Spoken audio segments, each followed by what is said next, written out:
Yes, students, we are here to discuss about immunity.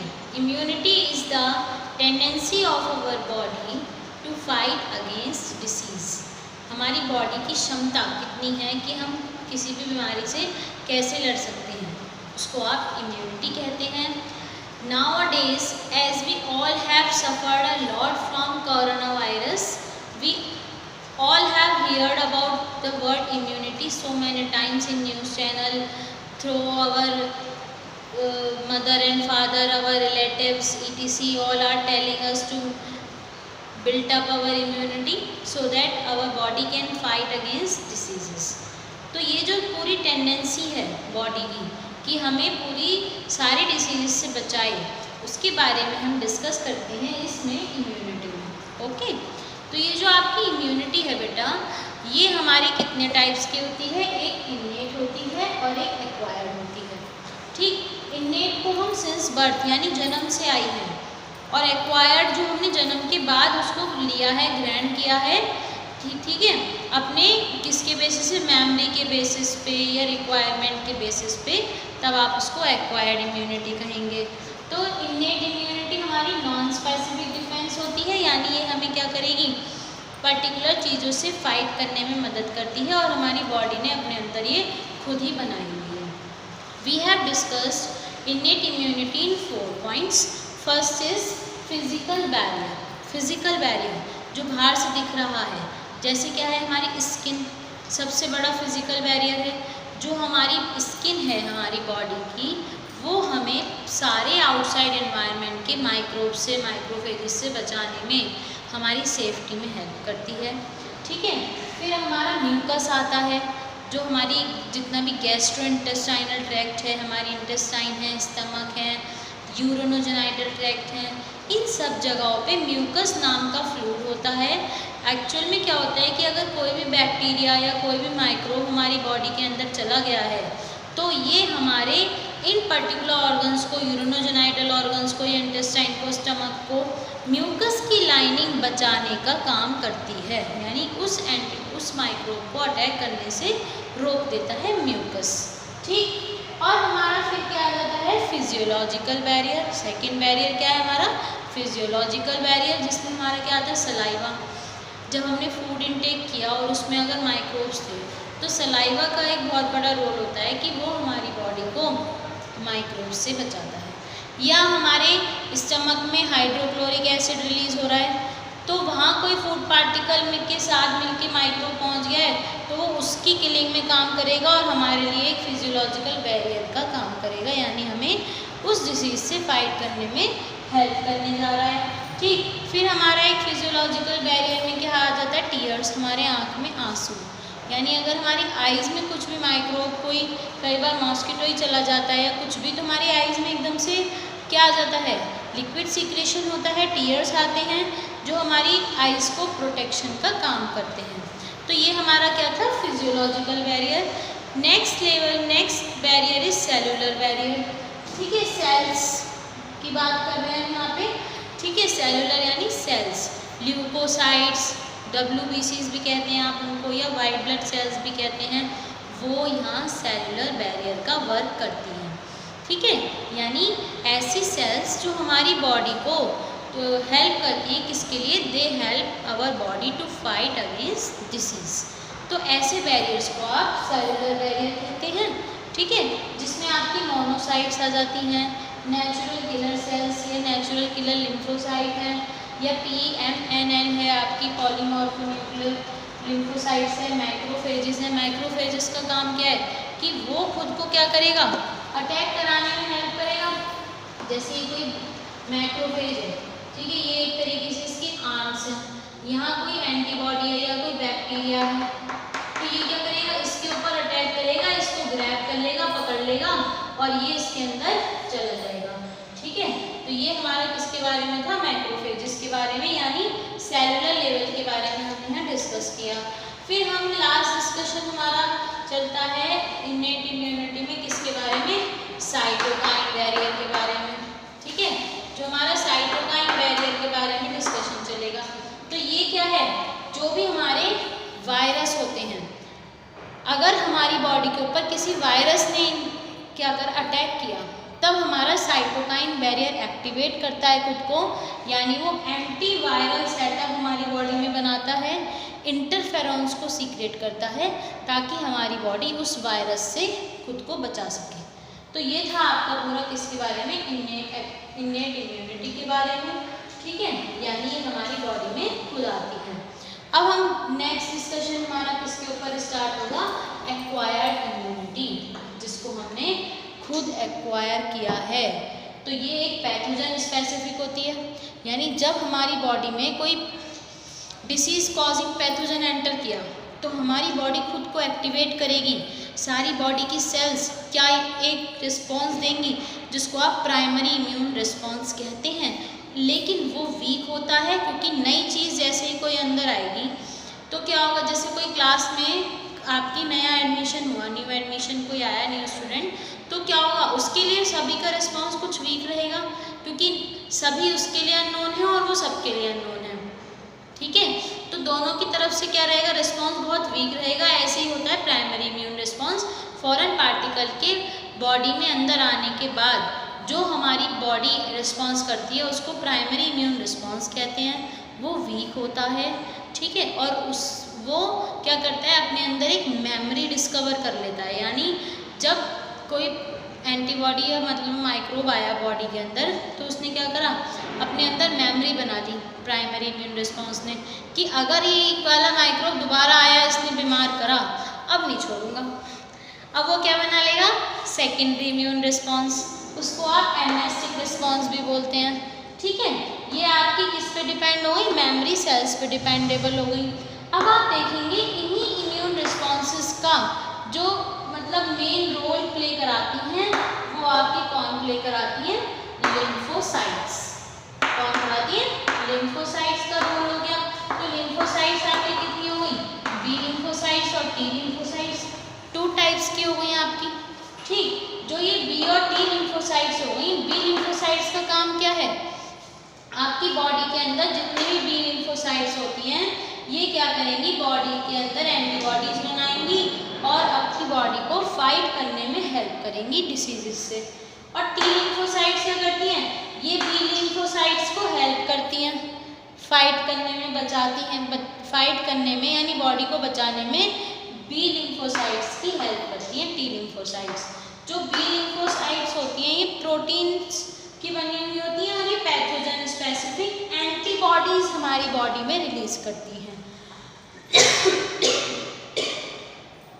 तो ये जो एंटीबॉडीज रिलीज करती हैं इसके बारे में हम बात कर लेते हैं यहाँ पर थोड़ी सी।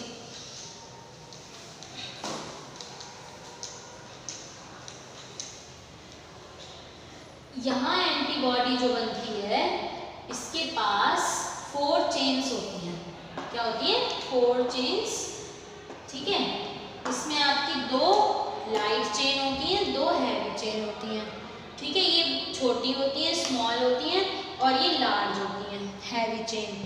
तो इसको हम H2L2 के नाम से जानते हैं, ठीक। ये जो H2L2 के नाम से हम इसको जानते हैं, ये क्या करती है, ये दोनों हैवी चेन जो हैं ये आपकी एंटीबॉडी का वर्क करती हैं, ठीक है। यानी कोई भी अगर फॉरेन पार्टिकल बॉडी में आएगा तो ये उसे अपने आप से अटैच करा लेंगी और हमारी बॉडी को बचा देंगी, ठीक है, डिसीज होने से बचा देंगी।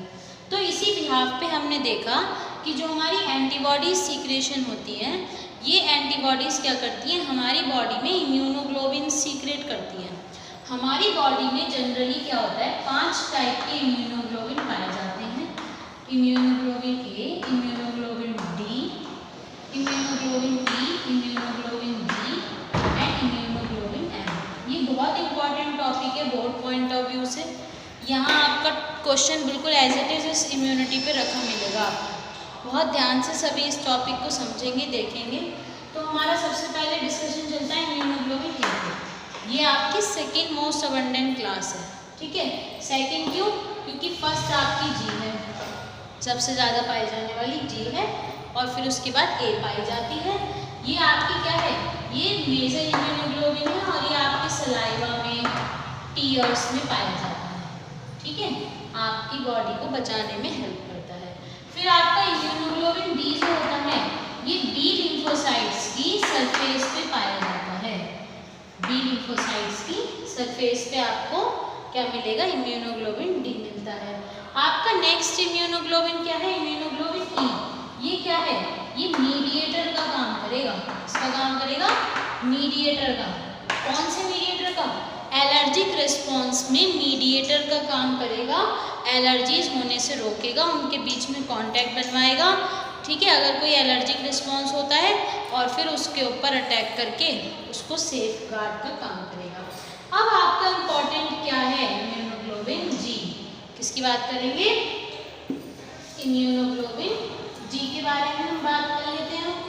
जो आपका इम्यूनोग्लोबिन जी है ये मोस्ट अबंडेंट होता है और ये क्या देता है? नेचुरल पैसिव इम्यूनिटी देता है। अभी हम पैसिव इम्यूनिटी के बारे में बात करेंगे। अभी यहाँ समझ लीजिए कि नेचुरल पैसिव इम्यूनिटी देता है, ये मदर से फीटस में जाता है। ठीक है, मदर से किसमें जाएगा? फीटस में जाएगा। यानी कैसे जाएगा? कोलेस्ट्रॉम के थ्रू। हम बात करते हैं मदर्स के अंदर, फीमेल्स के अंदर, बॉडी के अंदर क्या होता है? मैमरी ग्लैंड्स होते हैं। ठीक है, मैमरी ग्लैंड्स में यहाँ सारे में क्या फॉर्मेशन होता है? इन इम्यूनोग्लोबिन्स का फॉर्मेशन होता है। इम्यूनोग्लोबिन जी बनेगा और वो मदर फर्स्ट मिल्क जिसे आप कोलेस्ट्रॉम कहते हैं उसके थ्रू जाएगा किसके अंदर? डेवलपिंग जो आपका फीटस है। ठीक है, जो न्यूबॉर्न बेबीज होते हैं उनको मदर से रेडीमेड फॉर्म में मिलता है। ठीक है, ऐसे जो रेडीमेड फॉर्म में इंट्रोड्यूस कराए जाते हैं उन्हें आप पैसिव इम्यूनिटी कहते हैं। तो इम्यूनोग्लोबिन जी यही होता है। ठीक, फिर आता है आपका इम्यूनोग्लोबिन एम। ये सबसे बड़ा इम्यूनोग्लोबिन है। इम्यूनोग्लोबिन जी से भी 5 गुना बड़ा इम्यूनोग्लोबिन है इम्यूनोग्लोबिन एम। ये क्या करेगा? एक्टिवेट करेगा, बी सेल्स को एक्टिवेट करने का काम करेगा। और जब मदर्स के वॉर्म में फीटस डेवलप हो रहा होता है, जब वो 20 वीक्स का होता है तब ये इंट्रोड्यूस हो जाता है उसकी बॉडी में और उसको हेल्प करता है अपने आप को डेवलप कराने में। It is all about immunoglobins. ठीक है, अब हमने पढ़ा किसके बारे में? इन्नेट इम्यूनिटी के बारे में और एक्वायर्ड इम्यूनिटी के बारे में। अब हम आगे डिस्कस करते हैं और किसके बारे में? एक्वायर्ड इम्यूनिटी जो हम पढ़ रहे हैं उसके बारे में हमारा आगे डिस्कशन चलेगा कि जो हमारी एक्वायर्ड इम्यूनिटी होती है ये आपकी 2 टाइप्स की होती है, जिसमें आता है आपका ह्यूमरल इम्यून रिस्पॉन्स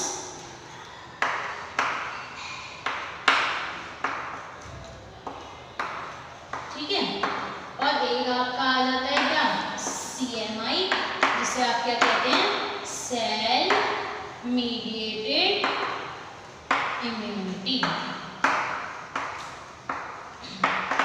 तो अब आपकी बात कर रहे हैं, हमने अब तक एंटीबॉडीज के बारे में डिस्कशन किया है बहुत सारी इम्यूनोग्लोबिन्स के बारे में, एंटीबॉडी की स्ट्रक्चर, वो सारा क्या है?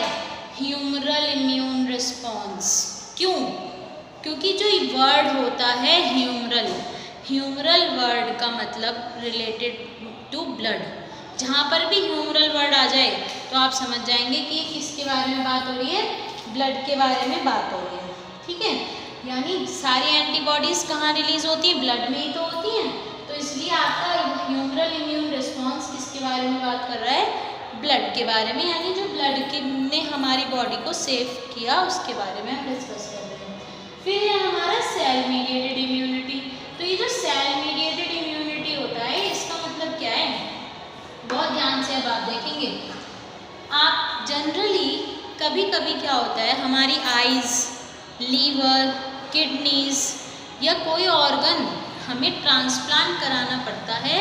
ठीक है, उस ट्रांसप्लांटेड ऑर्गन को ग्राफ्ट भी कहते हैं।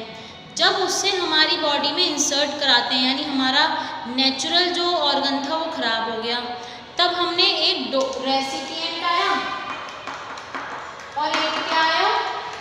डोनर आया। जिसने दिया वो रेसिपिएंट है, डोनर का ब्लड, इन दोनों का क्या क्या मैच होगा, एक तो हम ब्लड ग्रुप मैच करके देखेंगे इन दोनों का कि इनका ब्लड ग्रुप मैच हो रहा है या नहीं, टिश्यूज इनका पूरा सिस्टम, ठीक है। ऐसा क्यों करेंगे हम यहाँ पे, क्योंकि जो ये CMI होती है इनके अंदर सेल मीडिएटेड इम्यूनिटी में एंटीबॉडीज़ का कोई रोल नहीं होता, ठीक, एंटीबॉडीज़ का कोई रोल नहीं है, उसका रोल केवल कहाँ था, ह्यूमरल इम्यून रिस्पॉन्स में। यहाँ एंटीबॉडीज़ का कोई रोल नहीं है। अब जब एंटीबॉडी नहीं है तो क्या होगा, कैसे पता चलेगा कि कोई ट्रांसप्लांटेड ऑर्गन हमारे लिए सेफ है नहीं, तब यहाँ पे किसका रोल शुरू होता है, मैक्रोफेजेस का। CMI में किसका रोल स्टार्ट होता है, मैक्रोफेजेस का। मैक्रोफेजेस का रोल शुरू हुआ, नेचुरल किलर सेल्स का रोल शुरू हुआ, साइटोकाइन बैरियर जो हमने अभी पढ़ा है उसका रोल शुरू हुआ। इन सब ने अपना रोल प्ले किया और ये बताया कि जो आने वाला ऑर्गन है वो हमारे लिए हेल्दी है या नहीं, ठीक है, उसे हमारी बॉडी एक्सेप्ट कर पाएगी या नहीं। इन सब के रोल प्ले के बाद ही कोई ऑर्गन यानी ग्राफ्ट बॉडी में ट्रांसप्लांट होता है, ठीक है। जिन पर्सन्स की बॉडी में ऑर्गन ट्रांसप्लांट होता है उन्हें हमेशा इम्यूनोसप्रेसेंट्स खाने पड़ते हैं, इम्यूनोसप्रेसेंट्स मेडिसिन लेनी पड़ती हैं, ठीक है। ऐसा क्यों होता है, इम्यूनोसप्रेसेंट्स उन्हें क्यों लेने पड़ते हैं, ताकि उनकी बॉडी में कभी भी ऑल ओवर लाइफ उस ग्राफ्ट के लिए रिजेक्शन क्रिएट ना हो, हमेशा वो वर्क करता रहे हेल्दी तरीके से। तो ये था आपका पूरा इसके बारे में, इम्यूनिटी के बारे में, ठीक है। तो जो इम्यूनिटी होती है इसमें जब हमने डिस्कशन किया तो ये पूरा डिस्कशन किसके बिहाफ पे चला, जो इम्यूनिटी कैसे चली, मेमोरी के बेसिस पे, ठीक है, कि जो मतलब primary immune response, secondary immune response, secondary immune response जो होता है वो बहुत ज़्यादा स्ट्रांग होता है प्राइमरी के कंपेरिजन।